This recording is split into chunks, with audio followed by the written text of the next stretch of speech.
I'm running for office because I want to improve the lives of the people that I love in the city that's the greatest city in the world. What? What does that even mean?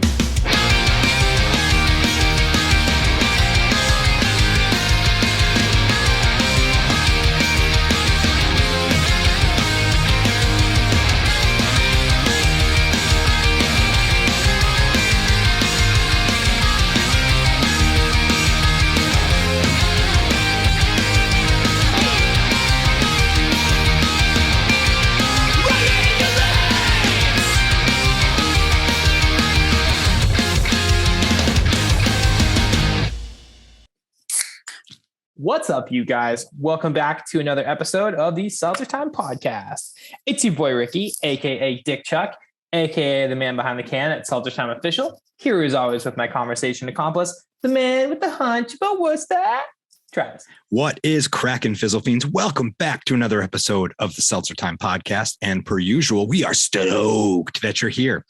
Sure. This week on the show, we are talking to District 1 City Councilor Sean Rose, who is currently running for re-election. And before we waste any more time, let's just dive into it, right, Ricky? I mean, that works for me. I'm very hyped on this interview. I've learned a lot, and I'm hoping that you guys all learn a lot too. Yeah, so check this out, and we'll see you guys in a bit. Well, what is crackin', Fizzle Fiends? Welcome to this episode of Seltzer Time. And this week we are talking to District 1 City Councilor Sean Rose, who is currently running his third re-election campaign. Welcome to the show, Sean. Thank you both for having me. It's a true pleasure. I really mean that. It's not often that old guys like us get to hang out with people like you all, so appreciate it. Old guys. We're pretty old. I was going to say, I would consider us contemporaries, probably. We're only 10, 12 years out. But Sean and I have had a wonderful time working together on Powwow Worcester, and we've seen him out and about in the community, and he is currently running in a pretty heated election here in our fair city. So we thought it'd be a good opportunity to bring him on, have a little conversation about what it stands for. Just to go through some of the notes that we talked about before the show. First person of color in District 1 as a city councilor. That's pretty cool. And then last time you ran unopposed, and kind of like share with us a little bit about why that was significant. So District 1 is a very active electorate. District 1 votes more than districts 2, 3, and 4 combined. We actually rival District 5 a little bit in who, they get out the vote numbers. And so because it's so active, there are a lot of people paying attention. And as a result of that, to go unopposed, for the first time in over a decade is it kind of speaks to, what my energy and my constituent service and all those things. So it's something that I do, reflect back upon quite a bit as something that I can be proud of. That's awesome. So you said District 1 and District 5 are the two most active. Do you know why that is? Or do you have like an idea of why that's the case? I think that we in the city, despite 1 and 5 being as active as they are, I think that one of the things that I've always strived for, and I know some of my colleagues have for as well, is to try to get out the vote as much as possible. I don't think that people realize that the municipal,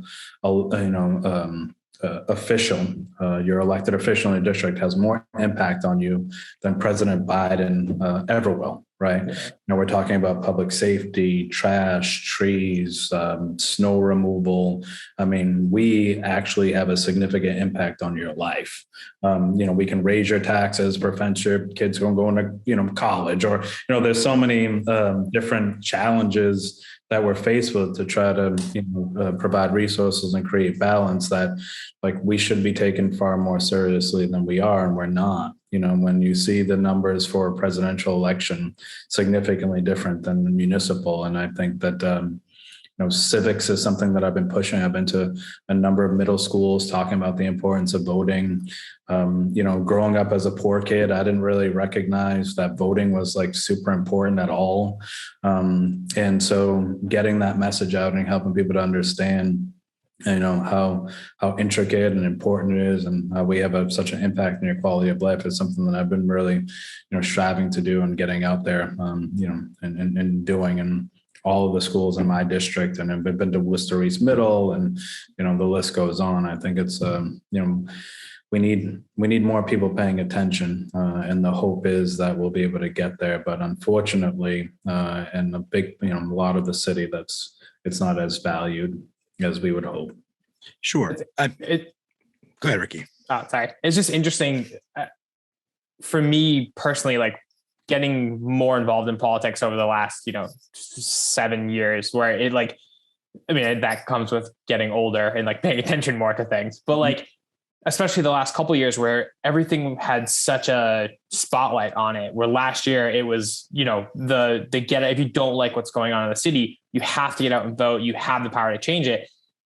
And then, in a good way, like nothing really has happened this year that's like really put a spotlight on that. But it also kind of sucks because you lose that. I don't want to call it momentum because that's not the right word for it, but you lose that it's an urgency thing. Exactly. Yeah. The urgency is really like almost gone in a way. Yeah. And we've had other voting advocates out on the show before talking about how important the civic elections are comparatively to the national election. We couldn't agree more that we recognize that it starts here in our community and through efforts of people like you that we're able to actually see change and actually see impact. Help a knuckle dragger like me. District 1, what is that actually like? What's the geography? I'm so bad with. Yeah. So before I get into geography, I will just echo your points and your sentiments on that. Like, what is the hot button issue right now? Right. So we're the third safest city on this side of the Mississippi, right? We just got census tracking. We're the fourth biggest city on this side of the Mississippi in the Northeast, but behind Boston, New York, Buffalo. We are, valuations are sky high. We have people in development coming into the city, hand over foot, left over right, tripping over each other to like get in here. Because of the remote learning and access, there's no big pressure around, MBTA train service. Let's bring people to and from Boston to fill things up. People are working from home. People are coming in and working here. We have, our schools, all four of my daughters have gone to the Worcester Public Schools. It's like they're doing a tremendous job. I mean, so it's like there's no hot button issue at the moment. And so I think that's what really prevents people from getting to the polls, right? It's not this one thing where we need to really rally around, if you were a Trump hater or whatever, you're like, we're going to get the Democrats need to rule or whatever it may be. And so I think that's one of the challenges that you find in our elections is also, there's three influential people in the city, in my opinion, but it's like, the city manager runs the city, the superintendent runs the schools, and then the mayor runs the relationships in the city. Then you have 5 at-large councilors, you have 5 district councilors. What does that really mean? Because they all have the same vote. So that's confusing. So all these little things about our form of government really trip people up in terms of like, to your point, Travis, like, where's the urgency? And so like I represent 36,000 people, soon to be 41 or 42,000 people of the recent census. If I were overseeing 40,000 people in any one town in Massachusetts, I'd be the 40th or between 40th and 45th biggest city or town in the state of Massachusetts amongst 360 or 371 or whatever it may be, right? And so it's like people don't realize the city is big. And so like for me, we're Highland Street across the street from Doherty. Doherty is not in District 1, contrary to what most people believe. And then we go over to the Newton Ave Rotary, we get over to Midland, Richmond, Salisbury, Holden Street, Grove. We go all the way up to Holden. We go all the way to West Boylston. We have Ararat, Greendale, Burncoat by the Triangle. A lot of people think that Burncoat High School and Middle School in District 1. It's actually not. We start in Wrexham Road beyond Burncoat High School. So they're not even really in the district. And then we go all the way back, and then we have Lincoln Village, a little bit of Lincoln Street and Great Brook Valley. So, look at it in terms of a pizza slice. We have one of the most affluent areas of the district there. And then you get very blue collar, and then the rest kind of fills itself in. So we have one of the most diverse. I would agree with that. Yeah, that's real. I had no idea that District 1 went all the way down in like the Lincoln area. I had no clue. Mm-hmm, mm-hmm. That's incredible.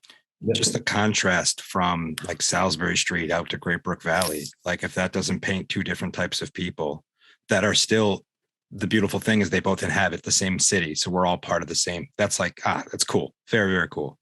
So for somebody like me who was, I grew up a poor kid. I grew up in the Great Brook Valleys and the Lincoln Villages of the world between, kindergarten and 7th, 8th grade, and moved into middle class, middle socioeconomic, communities and so on. And then put myself through school and raised my children and met my wife. And, she wanted to raise our kids here in Worcester, and we're here. She has a big family following. Her dad was a former senator before Harriet Chandler. Her uncle was on governor's council. Her grandfather was one of the first mayors of the city, helping bring the airport here. James D. O'Brien, like her cousin Molly McCullough is on school committee.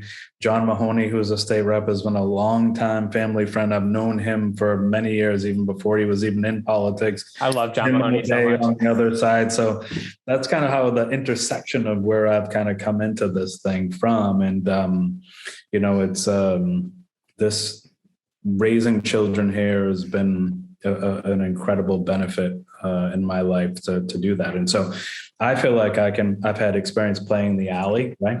So I've been in the Great Brook Valley and Lincoln Village world, and then sort of work my way in and around and up in between. And so that's how I govern, and that's how I create policy, and that's how I try to create good balance. And so I think that I'm a good match for the district and probably the city, really, when you think of it.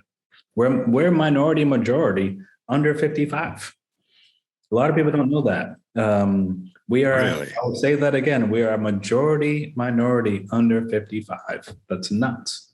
That's awesome. Great way. Yeah.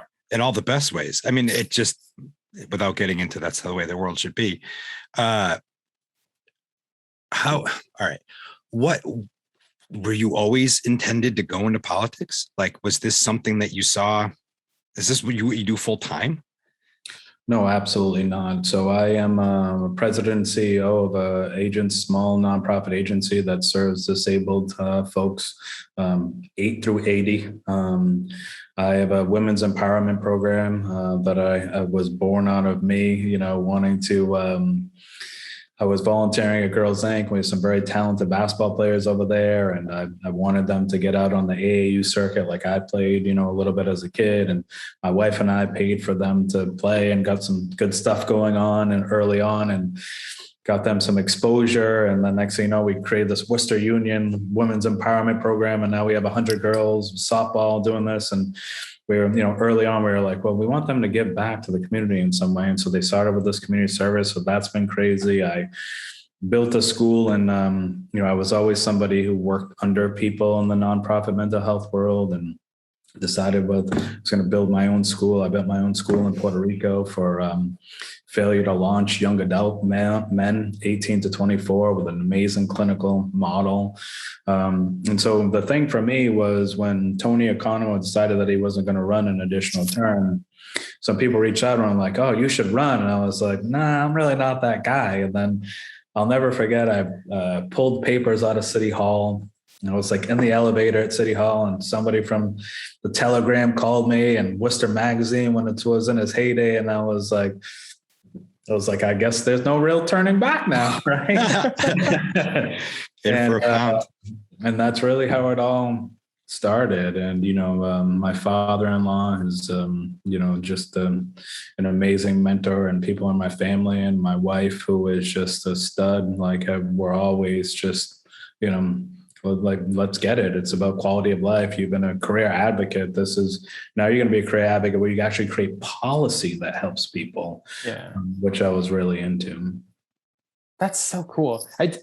It's really interesting that you have the support system around you where, like, in some way or form, everybody you are, either related to or know has some kind of political background in a way, which I'm sure helps, like, any questions you had going into it, or even, today, any questions you have, you kind of have some people you can bounce ideas off of and ask kind of key questions that I'm sure a lot of people in your position don't have that type of surrounding. That's incredible. No, I mean, my wife is just my my judge and jury, right? Like she's the one who was like, no, I don't really like that. Like we were rolling around on electric scooters yesterday around the I saw that on Twitter. neighborhood. Somebody posted it. And it was like fun. It was like, you get to people quicker, it's in and out. And she was like, that's stupid and gimmicky. Like, why are you putting it out there? And I'm like, I'm like trying to blast through more doors. It's just quicker. And she's like, I don't really love it. So she's been really somebody who is not afraid to have an opinion on what I'm doing. But we also surround ourselves with Republicans and unenrolleds and the GLBTQ community and, the Black and brown community. We have a bunch of people who are always giving us feedback. And I think that that's important because, if I surrounded myself with a bunch of people who are like, you're the greatest all the time, it's like you get to this place where there's no accountability, and that's never something that we've done. And I do think that our group around us was a little bit perplexed by what's happened in recent months around this like mistruths and painting me to be somebody. Oh, we're going to get to that. I have some hard-hitting questions for you. I mean, it's very odd. But we're working together. We're in a good group now, and we feel really good about, November 2nd. Yeah, that's an important date. So anybody that's listening, November 2nd, if you're in District 1, you have a person running for you that you can listen to. But if you're anywhere in the city, you're going to have somebody to vote for. So educate yourself, learn who the hell's representing you for all the reasons we've talked about and so many more.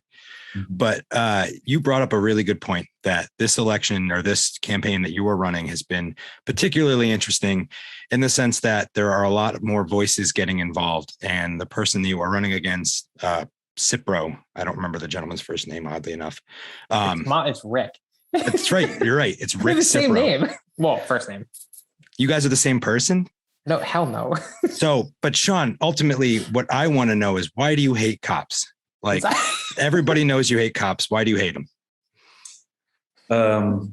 Fun fact, Travis, is that I actually took the civil service exam on the South Shore and was in line to actually, become a cop at some point in my life. I have zero issue with cops. I grew up in, we lived in Fall River, New Bedford, all these gateway cities, spent time in Providence and so on. But I've said ever since we moved here 20 years ago, that this police department is just tremendous in terms of what it does and what it covers and what it offers. I voted for the police budget every year to increase the budget. I've never voted to defund a penny from the police. There are a couple of things that I voted on that are being kind of just conveyed in all the wrong ways. But, to my earlier point, what is a hot button issue, right? Like the city is doing better, arguably better than it's done in like recent history.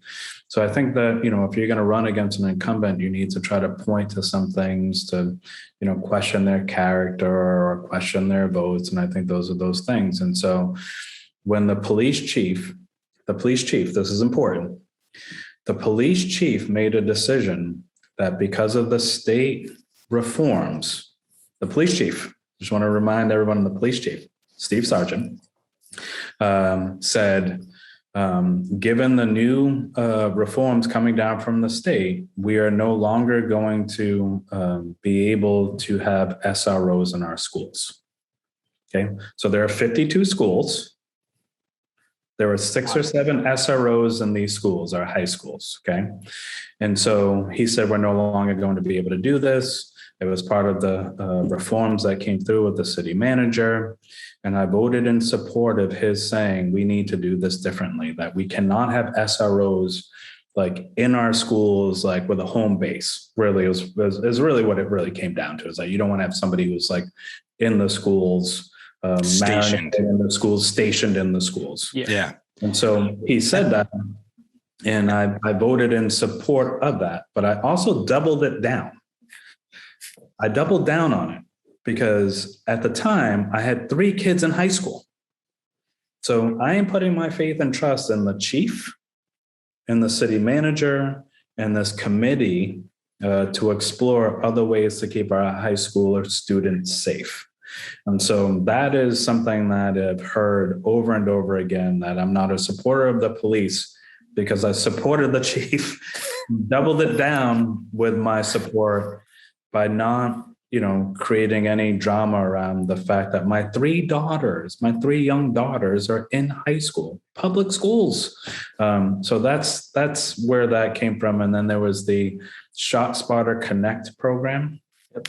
So Shot Spotter, for, if you know this already, but a gun goes off somewhere and we have Shot Spotter in the local community. We can identify where that went off. We can, provide resources. WPD gets out there quick, whatever it may be. I've always voted for Shot Spotter. I think that that's an excellent resource for the city and a much needed resource for, a gateway city like us. Shot Spotter Connect was a software technology that spun off of ShotSpotter that had only been adopted by 5 or 6 different communities around the country. I thought they were the same thing. No, that's the misconception from everyone.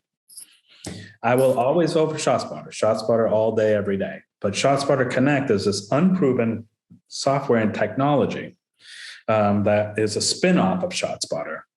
So it costs $250,000 for this, $250,000. And prior to us voting on this, we had patted ourselves on the back as a city council for giving taxpayers back $1 million in COVID. So now we have something that we're like, we're not going to test drive that car. We're just going to buy it, right? With $250,000. And I was like, I'm not really into that. Yeah, that's weird. And you had like people from, the Black and brown community and everyone being like, every time we Google this, it says nothing but bad things. And then there were like bad optics. Like there was like some suggestion that this deal was already done before it was done. And I thought that Deputy Chief Saucier did a really great job of like conveying to people what it really was. But the people who were like with him from the ShotSpotter Connect program were so bad that it was just like, I was like, we just can't help that. I was like, I can't do this. So, yeah. So to your point, Travis, that's where this is all born out of me hating the police on those two things. I have kids in the schools. If the chief is saying that, trust me, like we're going to make a good plan. He's never, steered me wrong in my being an elected official. I'm going to roll with that. And that's what I did. Sounds like you're letting somebody do their job and you're supporting the other things and protecting your community. That to me sounds very reasonable. And I agree that it does seem like it's making mountains out of a molehill and they're trying to get in your armor wherever the weaknesses are. Yes. That's wild. And it's the whole back to the perplexed piece. It's like, it's just strange that, we have facts out there. Like it's just people, there's just some immunity to logic and facts. Like my voting record does not suggest anything negative about the police. In the middle of COVID, I was the one who was like, through our campaign, offering meals and doing crazy stuff. We did it to the communication center up by the airport. We did it to the main building on Lincoln Street. We took care of people there. Like public safety is not something that anybody ever questioned me. I was the 1009, the firefighters endorsed me twice. I think I was one of their earlier endorsements in 2017. It's public safety is not something that anybody's really had to question with me in terms of where I sit on it. And I will tell you that being a Black elected official in this climate after the murder of George Floyd, supporting the police wasn't easy. Right. Can't imagine it was. Wrap my head around that. It wasn't easy at all. They came in with their budget 3 times. I approved their budget verbally 3 times. And then the murder of George Floyd happened. And there were some efforts to kind of change that. And I'm stuck to my word because in politics, that's the most important thing. Yeah. Is your word and your follow through. I didn't feel comfortable after giving my word, switching and changing that. Now, should we look at things a little bit reflectively? Always, like back to the point of can't wrap yourself around a bunch of people saying how great you are, right? Yeah. And it's just really unfortunate that we're in this place of me being a anti-police person. It is it's really sad, to be honest. For somebody who would have no idea how to find this, including myself, you said everything you vote on, it's public record. Where can somebody go to see that? So we've put a lot of items up on my website, seanforworcester.com, SEANFOR, Worcester.com. We put a bunch of things about my record up there. We just recently completed a lit piece of fact and fiction. And it really speaks to, apparently I'm going to, be this next superintendent of schools, which is also really interesting. I continue to be promoted in a lot of different ways. I was going to be the senator. There's like all these things that are coming up. So just really pointing some of these mistruths out. I have a master's in education that I'm not going to apologize for. I am a certified principal, K through 6, 5 through 8, and I recently got my superintendent's licensure. And my goal in doing so is, in the past, as I mentioned, I built a school down in Puerto Rico. That's a young adult program. I built therapeutic day programs in Marlborough, Massachusetts. I've done the same in Thompson, Connecticut. For the disability community. And my getting my superintendent's licensure was actually really interesting, because the whole motivation around it was more about, if I'm the superintendent of my own therapeutic day program. So these are disabled folks who have IEPs, and school systems can't meet their the individual things that they need, social, emotionally, or physically, or whatever it may be. And so a school will say, all right, you're built for this, we're not. And then, so that's your therapeutic day school. Like we have, ADA compliance, we have different, technology, we have teachers who would specialize in X. And so my motivation behind getting my superintendent licensure was like, cool, if I don't have to pay a superintendent 175, 200,000, 225,000. That's 175, 225,000 that I can pay more to the teachers. That's awesome. So this was just me wanting to reinvest the best possible staff that I can for this disabled community. And somehow it got turned around on me that I'm in the bag for, becoming, the next superintendent of schools, and that I hate Maureen Benenda. And it's just it's the fact that there are actually people, Ricky, who actually believe this. That's crazy. Yes. But nothing surprises me anymore. I don't know. In this day and age, and with all the misinformation, rumor mills have always been an issue, but now they're supercharged with the internet being as it is. And there's all these groups that exist.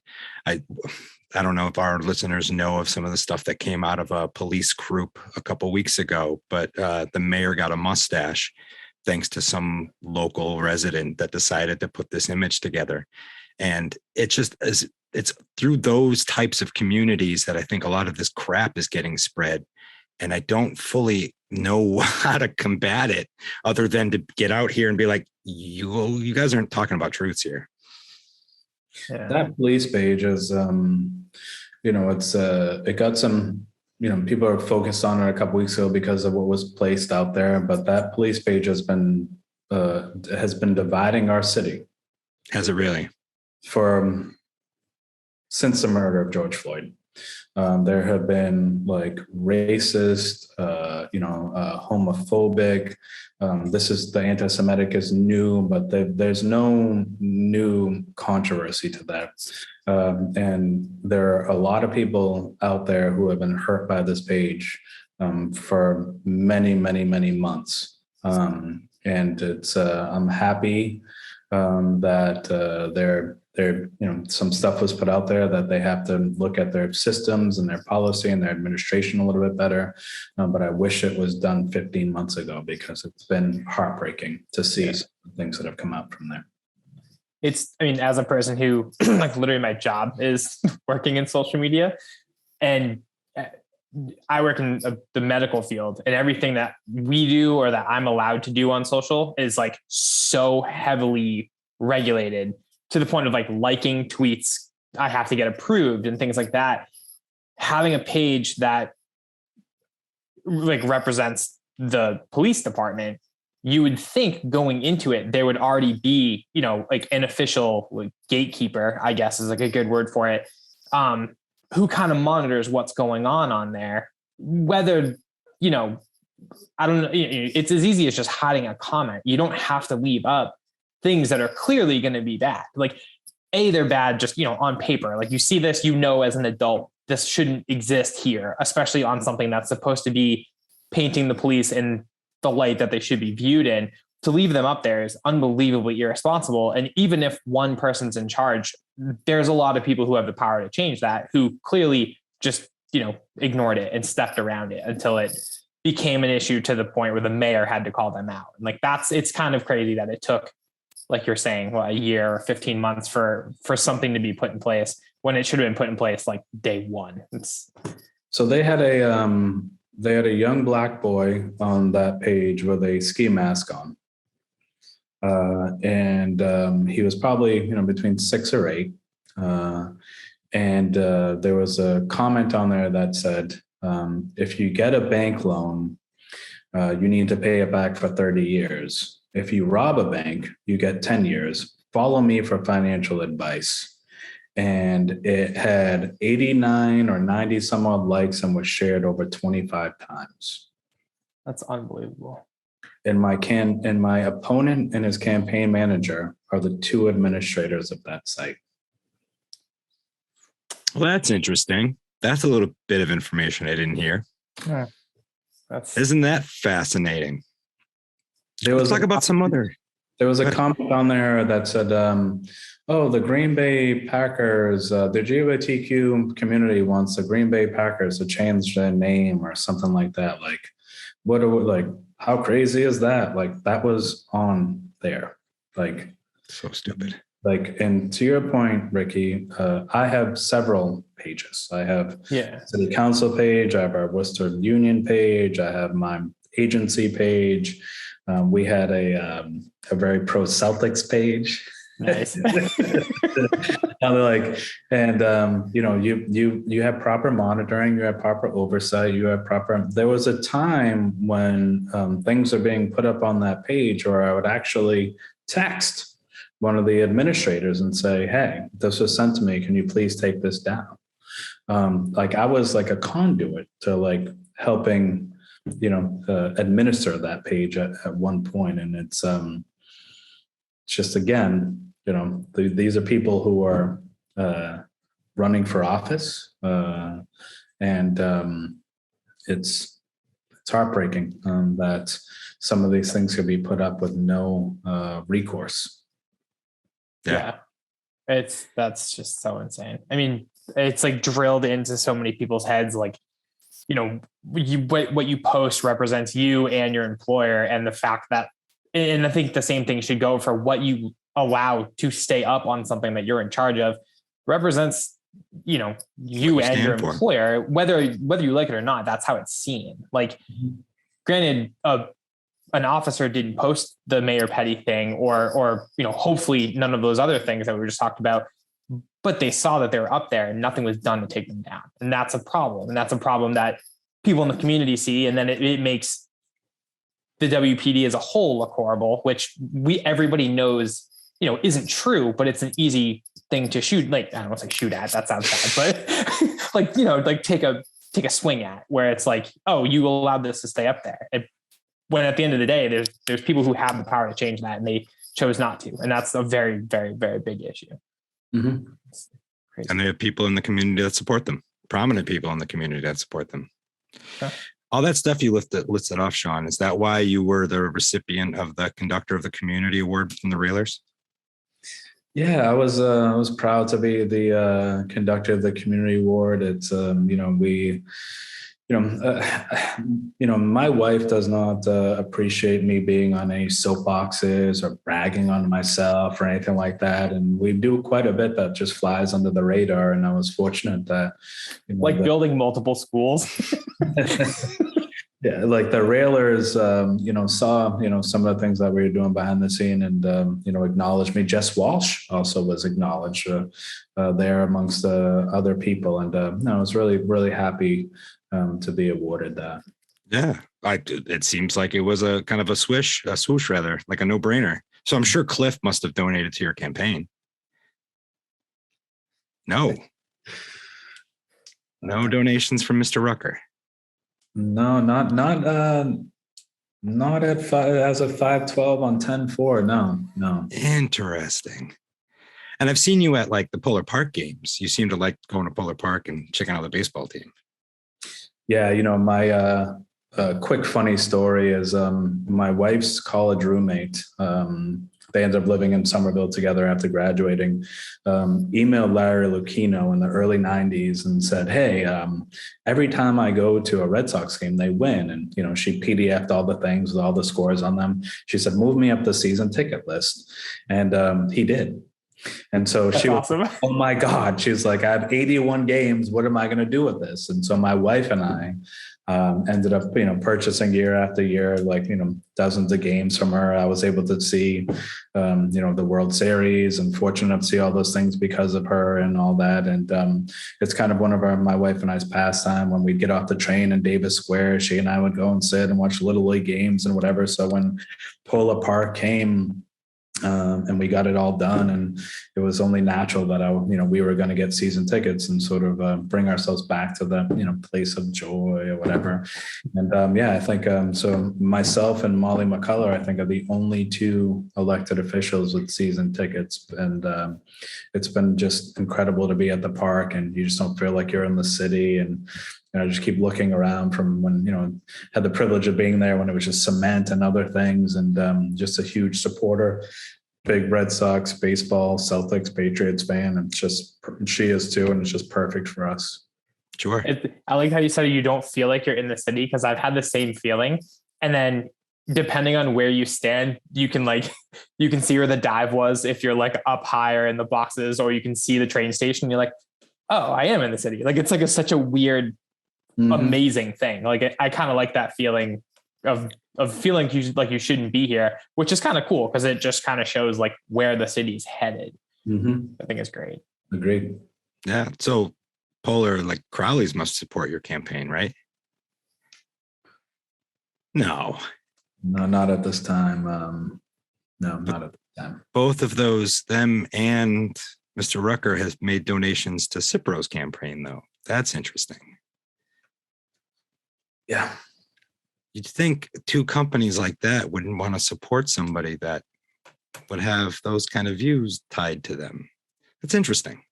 We are officially a bubbly drinking podcast now. We will not drink Polar Seltzer. We've been talking to Topo Chico. I mean, no, it's no secret that this show isn't a Polar butt kisser. We've been complaining for years that they should have just given us money and sponsored us with no questions asked. But here we are getting a bunch of Topo Chico, company from the West Coast, because they're better. But anyway, no, to what we were talking about, you vote with your dollars, you vote with your time and your energy, and you put yet stuff to the people that matter, and you put that stuff to the people that are doing the work. And in my opinion, I feel like those two organizations have misstepped by not supporting a person or a campaign that has done so much good in our community and is so community oriented, which aligns with both of their missions, which makes you scratch your head at the end of the day being like, what do they see? No, you're right, Travis. And, I'm a pretty sensitive guy, I'm not really even made out for politics. Like I get sad and upset. I don't really have thick skin in that way. And when these things happen, and, there was a lot of skepticism, if you remember, about Polar Park, and like it's, like the idea was like, listen, like we're going to put this park here, And then there's going to be an insane amount of development that's going to even out the tax base and all these things. People are like, that's the craziest thing I've ever heard. Like, you're using all of our tax dollars for this. This is going to be a waste. It's going to be this. It's going to be that. And, I do feel like I was one of the champions for it. I thought it was like it was boom or bust, and I put my reputation on the line. I do think that it was the right thing to do. And it's just really sad that, we have a couple developers or a couple of folks who, maybe miss that or don't value that as much as, we thought that they would have. So. I think it's good that you don't have thick skin, honestly. Going back, again, being somebody who over the last couple of years has like really started to take politics a little more seriously. Not to bring up Trump, but like the whole thing with him was like, he's not a politician. He's not a politician, but he is like, he is like all the worst things about politicians. It's refreshing that you're not that. Like, you are building schools and, saying you get sad. Like, I've never heard a politician come straight out and like, I have feelings. Like, you never hear that. You hear the pitch, basically. I don't know. I think it's cool. I think it's just interesting that certain, like you're saying, certain developers like don't value the human aspect of it. And your track record obviously speaks for itself. Like, we don't need to say that. It's out there, and you've been doing this for so long now. It's just interesting. And if all of this doesn't underline that stuff, what we kind of started this whole thing with, was how important city politics is, how local politics, the fact that you can have a real person representing you is more likely in local politics, because it's somebody that's probably from that community that sees the issues and is part of that community.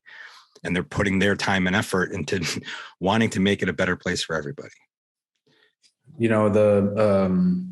I initially ran on this motivation that like, I want my daughters to come back and raise their children here in the city in the same way that their mom did. Right. Like, I met her, we were working outside of Fitchburg and Ashby at a fresh air camp for homeless kids from Boston. And we worked 20 days in a row. It was like, I think you could get away with it back in the 90s. We got 3 days off, and I'll never forget. I was like, we going to the Cape, we go to New York, we go to like, what are we doing? And she was like, we're going to Worcester. And we were like at Chow Bella like 4 hours later. And, it was like one of those things where it was like, this was like the most important place to her. And she loves this city with all of her heart, and she wanted to raise our kids here. And so it was a no-brainer for us to do that. So when I initially ran, I was like, I can make this a better place for my kids and my grandkids, and remember to come back here and live and work. And she's an assistant principal. My sister-in-laws work all over the city, and it was one of those things where it was like really just exciting to just improve the quality of life for everybody. So like with that intention. And this third term, it's a little bit different for me. It's so much divisiveness around the country, so much hate. You're either, on one side or the other. We have a cancellation policy now where it's like, oh, if you disagree with me, we're just never going to talk again. And, families that are being ripped apart, and it's just all these things. And it's like, I do feel like my goal in this next term, there's been divisiveness in the city, on the council, and in the communities, and it's just to really bring people together. It's like, we can disagree. We can agree to disagree and move forward, right? Like that. Not everything is about cancellation. Like my votes, my values, my wanting to create everything balanced in terms of resources in the district. I think that I have a track record for just bringing people together, and it's just like, it's okay. You can be a Republican and unenrolled, a Democrat. Like, let's all work together. For the common good. And I think that's what's really missing right now. Everyone's drawn a line in the sand, and I'm hoping to erase it. Like, let's just come together and work together, and let me help you, like you on this side, who is like, people say like, there are two sides. It's like the crazy left or the crazy right, and there's nothing in the middle, right? And it's like, I am quintessential middle. Right? Like, My wife jokes around with me all the time and about like the criticisms of me that I'm not left enough on certain things, right? Like we wish you were more left on this thing or that thing, and that's probably fair or justified. But my father-in-law told me like if you don't sleep well at night, you're not doing a good job, and I sleep well because I feel like I don't agonize over the votes that I made. I'm analytical, I'm pragmatic, I do my research, I do my homework. And if I could just educate people on different sides, like, right, you're right on this regard and you're right on that regard, but let's figure out a common ground and meet in the middle. And that's really what I'm motivated to do in this next term, because I do feel like there's quite a bit of brokenness around us that needs to be repaired. Yeah. I mean, it's good that you're not too far left on one thing or not. You don't just serve the left side, right? Like we just talked about a little while ago how big this district is and how diverse this district is. You being super left would be a nightmare. A disservice. Yeah, exactly. A disservice. That makes way more sense. But it would be just not ideal. And like, that's just crazy that people can't see that. Like it is, I know the last couple of years, or I mean, the last forever, basically, in terms of like presidents and stuff, like it really does. There is a really clear line, but there shouldn't, like, there's a clear line to like what people want. And there's been a clear-ish picture of like where those presidents stand. But like at the end of the day, like they do have to serve everybody. So it's cool that you're going into this not waving the left flag. Like you're like, no, I am here to help everybody. Like that's literally your job. That's awesome.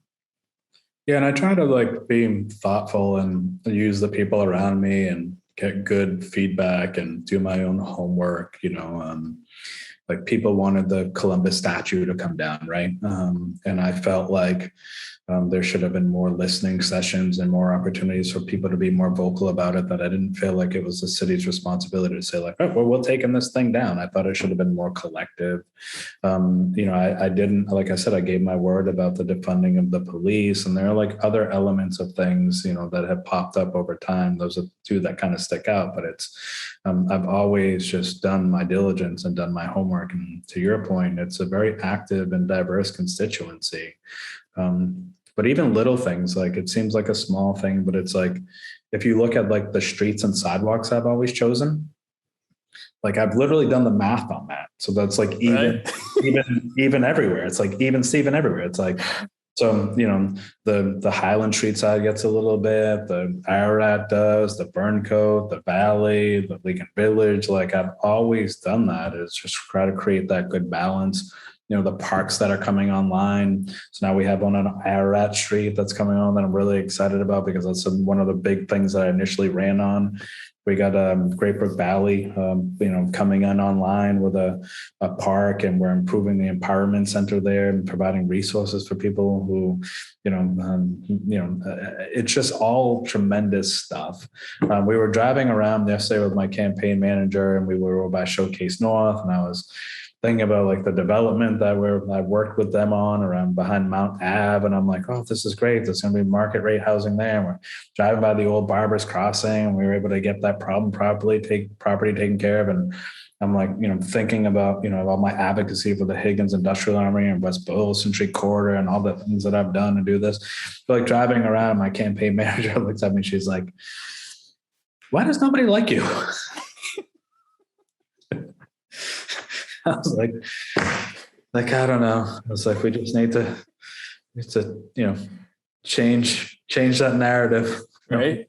One family at a time. Well, I don't want to speak for Ricky, but I like you. Unfortunately, you're not in my district, so I will not be voting for you on November 2nd. But you can speak for me. I like you too, and you are. I'm in your district. Yeah, obviously, you very much so have my support. Mm-hmm. Yeah, but we do really appreciate your time today talking to us about everything that's going on. I know this was kind of like a kiss. Oh, you got something, Ricky? Before we go, I probably should have a better idea of what this is. The Burncoat Triangle. That's the spot. That's like it's bigger than a patch of grass, but it's like the big grassy area across from, Bushland. Bushland Pack. Okay. there's like a Christmas tree there or something. Is that like the, I know there's like a thing that happens every year that everybody talks about, and I never get to go to what it is. And I can't, for some reason, I can't picture anything on that area right now at all. But it's like, yeah, it's like a big community spot.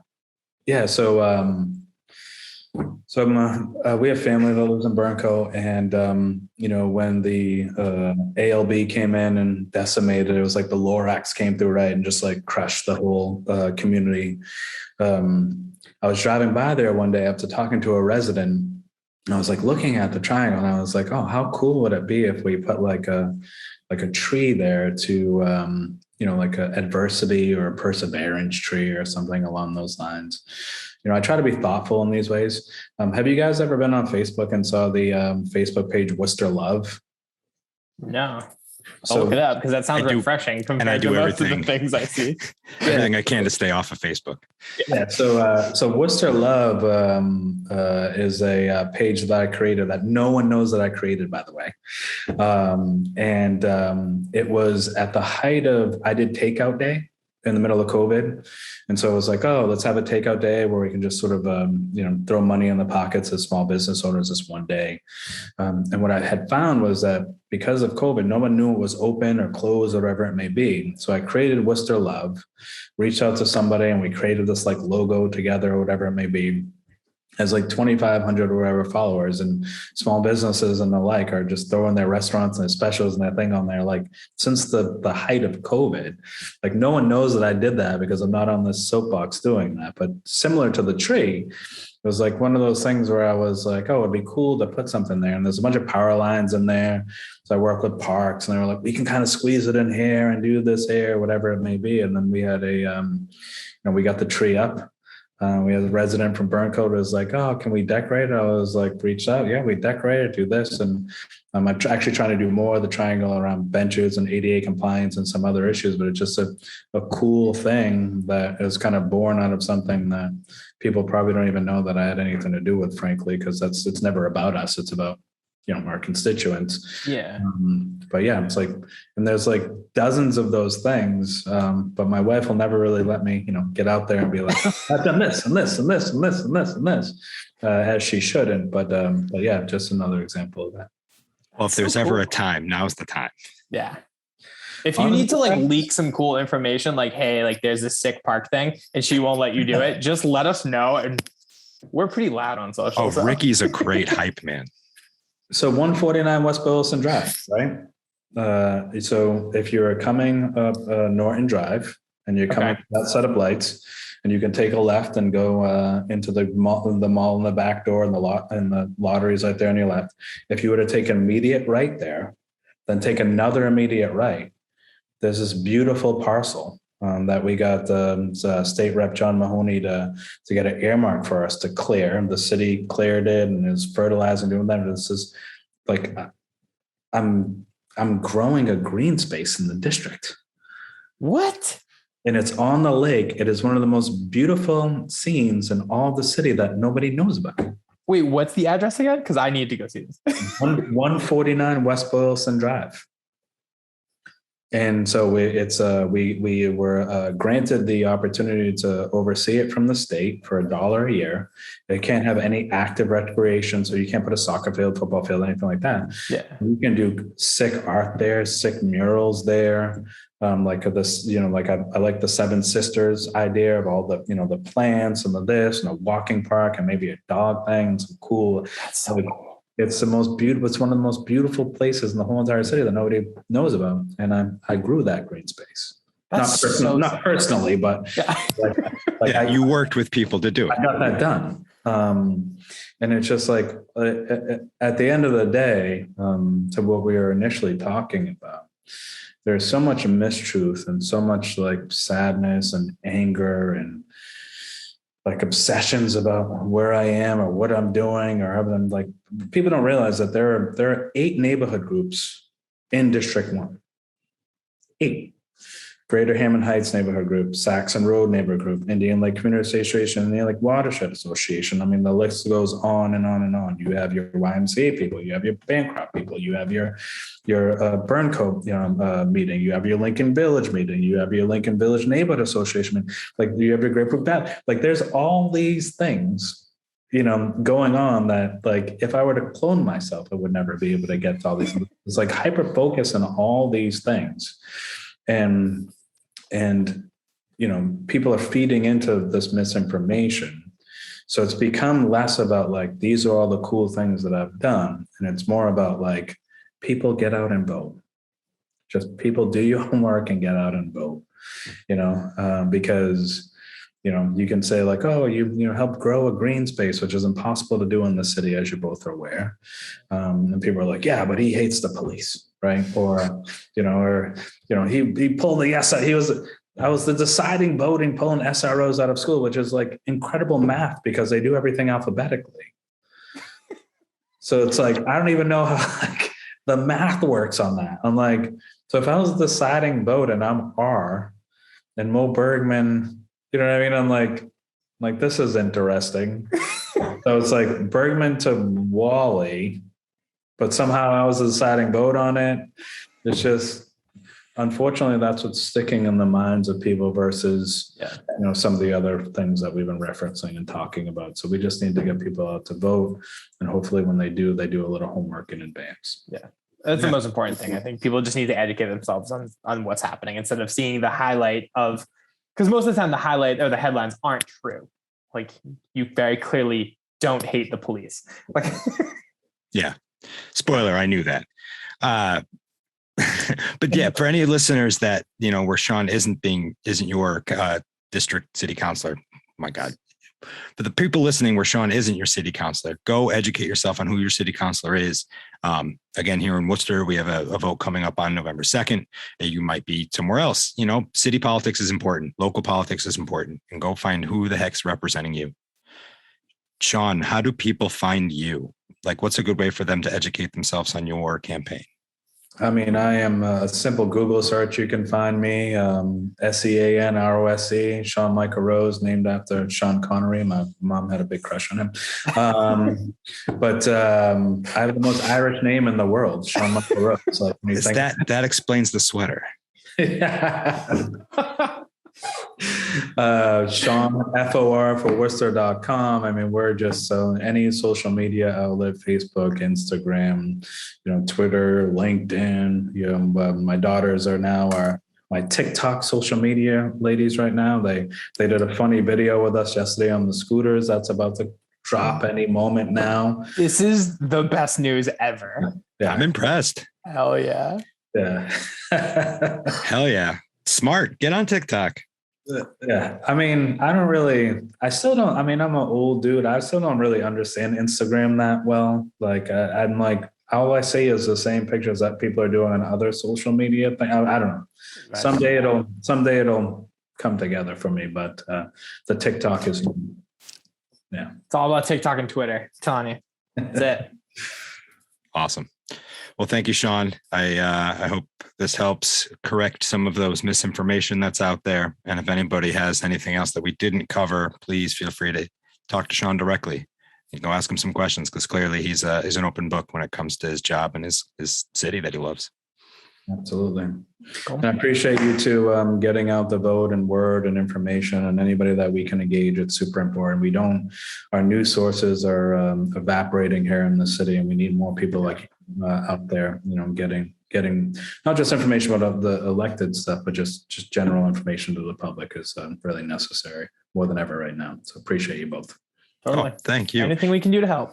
It's weird to be considered a news outlet. I don't necessarily know if that's the correct term for us, but we do like to hype people that are into this city, that are doing the work, that are not necessarily have the light shine on them. And if that does not describe you, then I don't know who else does. So thank you very much. And we'll check you all out. Hopefully November 3rd, we're all popping some seltzers, some Topo Chico or non-polar seltzers. Sounds terrific. Cool. Thank you so much. Appreciate you both very, very much. Thank you.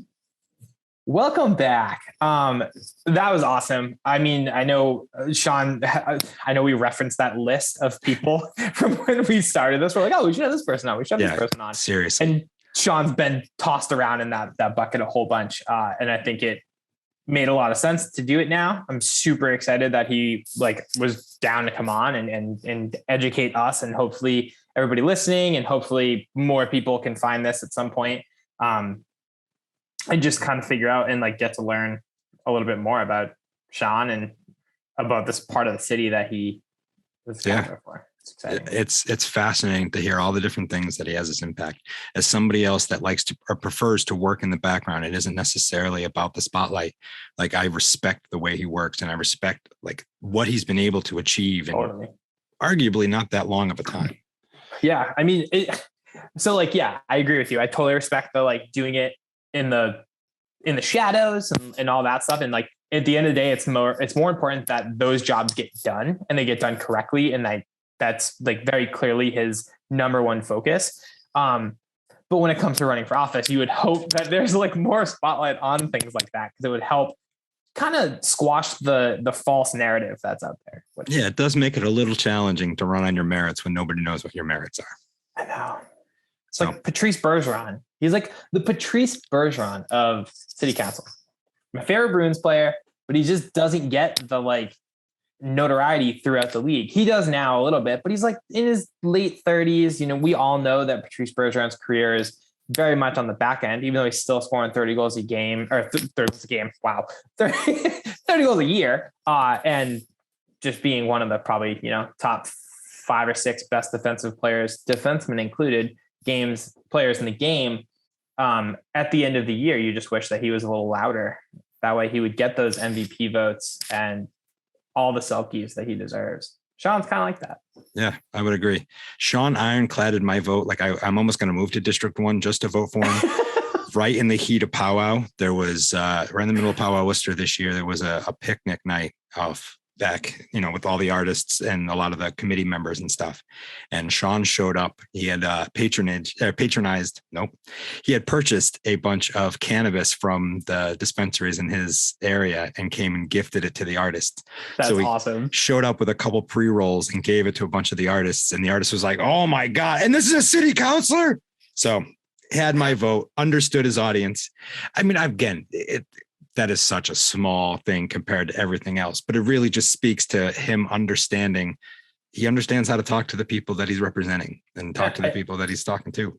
Yeah. I mean, I live in District 1, and I literally had no idea what the boundaries of District 1 were. I don't know what any of them are in the city at all. And I've lived I guess technically twice I've lived in District 1. But I lived in other districts very much so. But it's really cool that it goes from like you're saying, the Highland Street area, and it pizza shapes, and then it goes over to the Lincoln Village area. That's really cool. I had no idea. I knew Burncoat and the area I live in. I knew all that was a part of it, but I had no idea that it went to the lengths that it does. It's just really interesting, the vastness of the people that he represents. It's really, really cool. And he very much so does a great job. So that's what we think. That's what we think you guys should vote for on November 2nd. But if he doesn't represent you, then you should go educate yourself and figure out who is the person to vote for on November 2nd. That's true. We will do our best to get out as much info as possible about the people that we think would be really great addition to the squad. Yeah. They should change the name from City Council to, the City Squad. Well, I was just thinking about it. Squad Force. Squad sounds kind of cool, but then Jedi Council and City Council kind of sounds like they're Jedis, which is pretty sick. So I guess it really depends on how you feel. Are you a Star Wars kid? Are you Does Sean get a lightsaber for getting elected? He should. That'd be sick. He's probably the only person. I don't really know any of the city councilors personally, but it would be, I don't know if I wonder who would be the funniest. I'm going to have to ask Brian O'Donnell, who would you trust the most with a lightsaber on city council, and who would you trust the absolute least with a lightsaber on city council? Ricky, this is a very important question. and I want you to know that I take it extremely seriously. There's some options, I think, for who would be the most competent with a lightsaber. Gary Rosen, world-class pickleball player. I think that his skills speak for themselves. But really, when it comes down to it, the only option is Sarai. Sarai Rivera is a killer. I think we can see it. We can all see it. She's also the only cool person on the city council. So the only person I'd want to see with a lightsaber in their hand. Now, least competent with a lightsaber. We have so many options here. You could imagine almost any of them accidentally killing themselves with a Jedi sword. I think Kate Toomey immediately would cut her foot off. She'd be extremely busy trying to lick the boots of Darth Vader or another Sith, and she would get distracted. Mo Bergman, I don't know. He is stupid. He's very stupid. George Russell, no, fuck no. He gets shot in his spaceship trying to bomb the Death Star. Matt Wally is C-3PO, so robots and droids cannot have lightsabers. This is very tough. This is a very tough. Donna Calorio would be bad too, but she is the same species as Yoda, so I don't know. There's an outside chance that she'd be good at it. I think when it comes down to it, the worst city councilor with a lightsaber would be Candy Merrill Carlson, because I can't imagine she's ever held a tool in her life or done anything for herself. Okay, thanks. Sorry for partying. Bye. Also, the mayor is Chewbacca. Yes. Yes. All right. And with that, we are going to get out of here. If you want to find us at seltzertime.com. If you want to find me at Hunchback Travis. If you guys want to find me, you can find me at Seltzer Time Official. Always, we're on everything. We literally don't touch our Facebook because that's like a weird thing that nobody cares about. And so we're mostly just on Instagram. Our Twitter has been lit recently. Yeah, it has. We've been lit. We've been getting slipped some inside information from some sources. So we're excited about that. Our TikTok is a work in progress, but it's only a matter of time until Topo Chico is like, yo, we need a Super Bowl commercial. And I know the perfect people for it. And then they don't choose us. They choose two people who are actually talented and much more deserving, but they send us a couple cases and then let us do like an Instagram story takeover. And then, but like on Super Bowl night, that's kind of like, that's cool. So you can find us there. So see you guys later. You can find me personally, Dick Chuck 77. That was the worst outro I've ever done, but whatever. We'll see you next week. We're doing it. Bye, guys.